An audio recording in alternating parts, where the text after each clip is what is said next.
life is more sensational.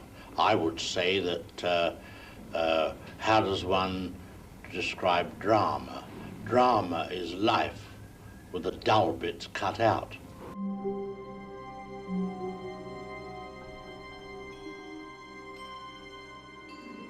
Film is relatively new compared to many other things in our society. The oldest recognizable films are barely over 100 years old, like Georges Méliès's A Trip to the Moon, released in 1902.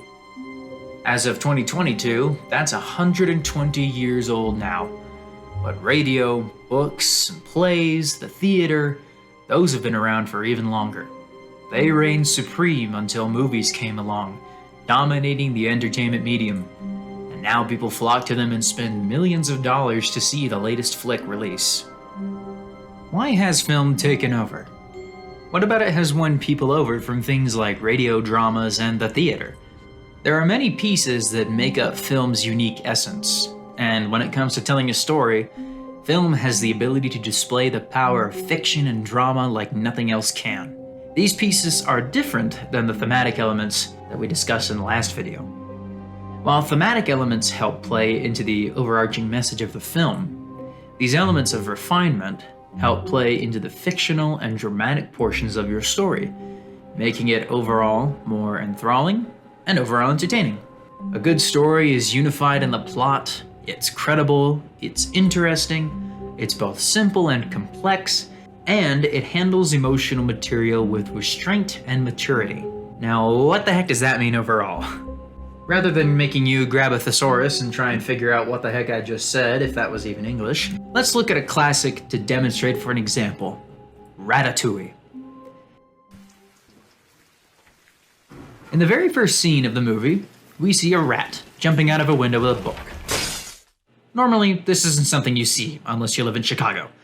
But within the next few minutes, we get a full explanation of our character's goals, how they're reasonable, how it's an interesting concept, its simplicity and complexity, and how it's properly portrayed with maturity. The story of Ratatouille is easy enough to understand. A rat in France wants to cook. Why does he have an English accent when he lives in France? I don't know. But I also don't care, because that's not the focus of the story. The focus is on Remy's desire to cook and eat good food. He wants to live his dream, and the movie is dedicated to telling the story of the cooking rat. Remy's desires are also credible. Many people have wanted to do big things in their life, to live their dreams. We can totally find it believable that someone would want to learn to be a great chef and make great food. That's just something that many people like doing. What makes this story about a person wanting to be a chef problematic is that the person is in fact a rat. And that obviously makes for some problems for Remy to overcome. For starters, how is he going to make me chicken cordon bleu without also giving me the Black Plague? We want to find out how he's going to do it. And so we have developed an interest in the rat's quest.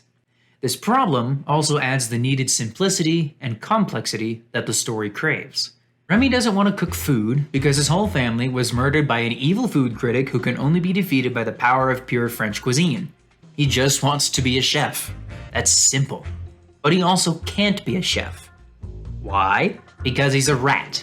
And because he's a rat, everyone thinks he's dirty, unhealthy, and the absolute worst thing you could ever see in a kitchen. Now the situation becomes complicated, rife with conflict. Everybody throws knives at him, and the only way he can fulfill his dream is atop a clumsy redhead who for some reason also has no French accent. So let's do this thing! Our emotional restraint, our maturity, is shown through the big power punch moments that are sprinkled throughout the film instead of drowning us with them. First, we have Remy running around the house, figuring out that, oh, cooking's actually pretty darn good. Then, his entire family's gone, he's lost in the sewers. We have Linguini messing up the soup, Remy goes to fix it, and then suddenly, it's amazing, everyone loves the soup. The hype builds up from the army of kitchen rats, and we're treated to what might be one of the best changes of heart scenes ever made with Anton Ego and the delicious Ratatouille. We're not constantly getting big emotional hits, but instead, we're appropriately setting them up. It's hard work, but it's well worth the payoff. He's your son? I have a son? How could you not know this? I am a figment of your imagination. You did not know, how could I?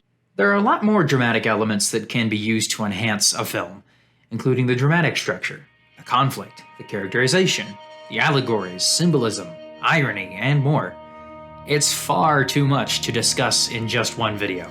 Suffice it to say that these pieces of the movie experience are special because they are transitive. If you were at a stage play, you'd probably be sitting about 20 feet away from the stage. You see the actors acting, and you see them doing what they do. However, when it comes to a film, you are right there in the midst of the action. You're not sitting with the crowd, but rather your point of view is directly where the camera is. So you can be right in the middle of all of the action. Done, Drill Sergeant! This is why it's transitive. You're not sitting in a theater, you're not sitting on your couch, you are right there where it is. You hear the music, you feel the tension, it's as if you were there. That's what many, many movies attempt to accomplish, because they know that their big emotional payoffs will come and work better if you feel as though you're invested in the story. Film's properties give it this unique feeling of being transitive, transporting you to this new land, this new situation where you can experience these emotions. Again, the power of film is that it can get us to feel many things because of our emotional responses. Fact of the matter is, film is unique, and because it's unique, it has the power to really draw you in, to hook in the audience and make them sit down and pay attention, no matter what the story might be, even if it's something as silly as a rat wanting to cook in France.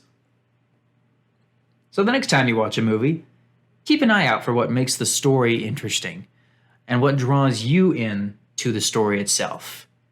You'll learn some more things about yourself and your own personal tastes, and you'll definitely see some things that you never noticed before. Until next time. Les rêves des amoureux sont comme le bon vent. Ils donnent de la joie ou bien de chagrin. Affaibli par la femme, je suis malade. Volante en sommet, tout ce que je peux.